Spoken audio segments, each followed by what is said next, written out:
यहाँ राजा दशरथ पर आकर के कोई पुत्र नहीं हुआ, विराम लग गया। एक पत्नी, दो पत्नी, तीन पत्नी हो गई। अब राजा दशरथ बोले महाराज 3-3 विवाह हो गए और पुत्र अभी तक नहीं हुए, बड़ी परेशान, दुखी सब हैं। कोई तन दुखी, कोई मन दुखी, धन बिन रहे तो उदास, और थोड़े थोड़े सब दुखी, सुखी राम के दास। राजा दशरथ भी बड़े दुखी, बड़े परेशान। तो वो गए अपने गुरुजी के पास, गुरु वशिष्ठ जी के पास, और गुरु वशिष्ठ जी से एक बार भूपति मन माही भई गिलान मोर सुत नाई।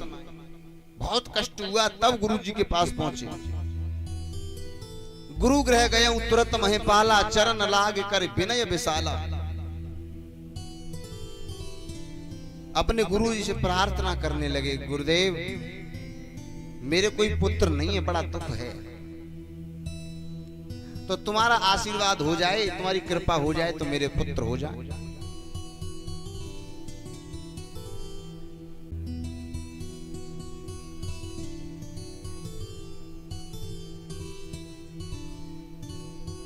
जब राम और लक्ष्मण, गुरु विश्वामित्र जी थे,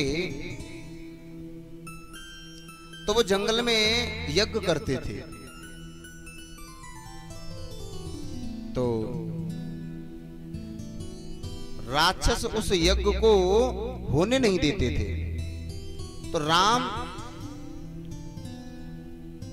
और लक्ष्मण को अपने यज्ञ की रक्षा करने के लिए विश्वामित्र जी ले गए।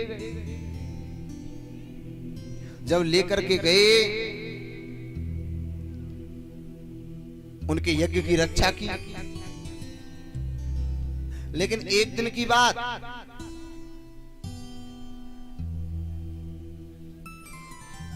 राजा जनक क्या देख रहे हैं कि उनकी बेटी हैं सीता जी, उनकी बेटी अब महाराज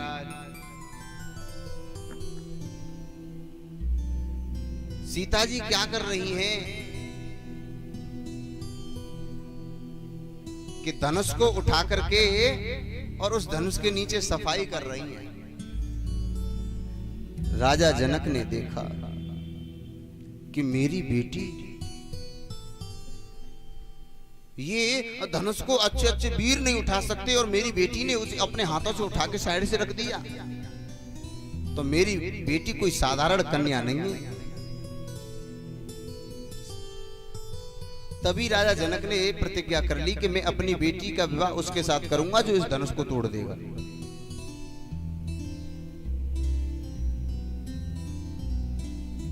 निमंत्रण दे दिया, जो धनुष को तोड़ देगा मैं उस अपनी बेटी का विवाह कर दूंगा उसके साथ। दूर दूर से राजा लोग आए, लेकिन जनक जी ने जानबूझ करके अयोध्या में निमंत्रण नहीं भेजा। राम और लक्ष्मण को विश्वामित्र जी लेकर के उस यज्ञ में पहुंच गए। जब वहां पहुंचे तो बड़े बड़े दूर दूर से राजा बैठे हुए हैं कि धनुष मैं तोड़ूंगा, कि मैं तोड़ूंगा, सीता के संग मैं ब्याह करूंगा, कि मैं करूंगा। हजारों राजा। मेरे भगवत प्रेमी, जब सब राजा उस यज्ञ में पहुंचे, अब क्या हुआ, सब लोग कह रहे हैं कि धनुष मैं तोड़ूंगा, कि मैं तोड़ूंगा, और सब एक प्रार्थना भी कर रहे हैं, हे प्रभु जी धनुष मुंह पे ही टूटे।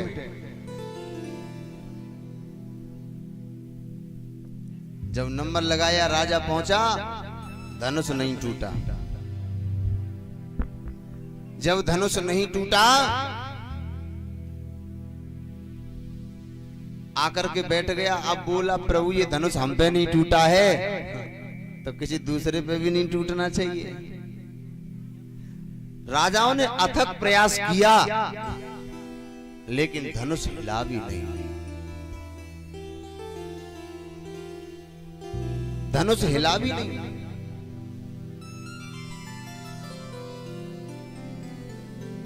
राजा जनक को अच्छा नहीं लगा। भरी सभा में राजा जनक हाथ उठा करके कहने लगे, अरे राजाओं, किसी भी राजा पे ये धनुष हिला नहीं है। क्या ये धरती क्षत्रियों से शून्य हो गई? क्या इस धरती पे क्षत्रिय नहीं रहे, क्षत्रिय मर गए? जब इतनी कही तो लक्ष्मण जी पर नहीं रहा गया। लक्ष्मण जी खड़े हो गए। लक्ष्मण जी बोले, क्या बात कर रहे हैं जनक जी, जरा सोच समझ के बोलिए। गुरु जी का आदेश नहीं है। अगर गुरु जी का आदेश होता तो इस धनुष की तो चलती क्या है। मैं इस धनुष को इस पृथ्वी सहित गेंद की तरह आसमान में फेंक देता। राजा कांपने लगे। राजा बोले, हमने पहले ही कही कि मत जाओ धनुष यज्ञ में। यहाँ तो जो धरती आकाश में उड़ रही है, कम से कम अपने घर तो बचे रहते। दूसरा बोला, क्यों रे, तेरा घर क्या इस धरती से अलग था? तेरा घर भी तो इस धरती पर ही था।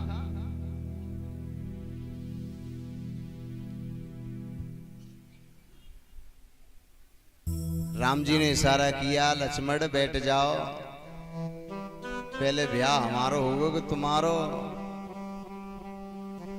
लक्ष्मण जी बैठ गए चुपचाप। राम जी बोले, जो बताओ, तुम जो कह रहे कि जा धनुष है धरती सहित आसमान में फेंक देते आप।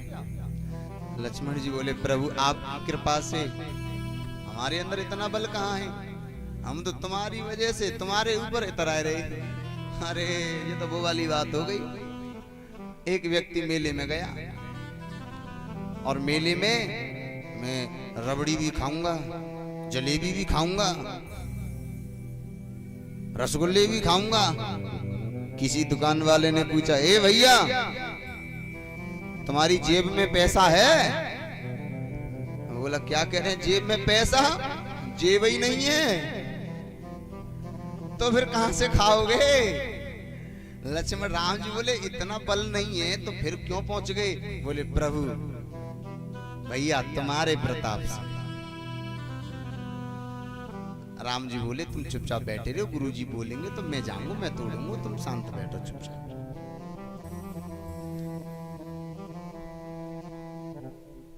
गुरु विश्वामित्र जी का आदेश हुआ, राम जी गए।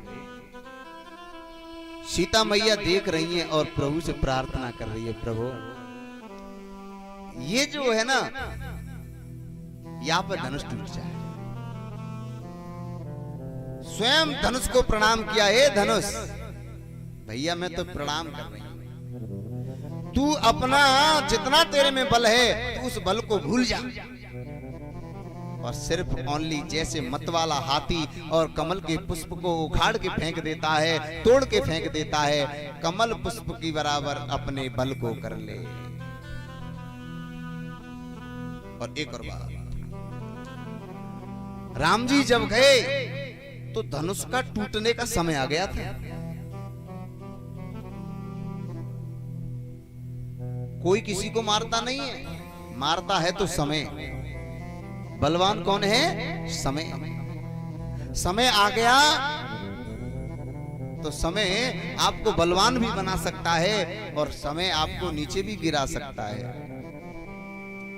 समय आ गया टूटने का तो राम जी गए और धनुष को उठाया और दो भागों में बांट दिया। राजा रामचंद्र भगवान की। जब धनुष को तोड़ दिया, अब तो बड़ी महाराज राजा जनक बड़े प्रसन्न हुए।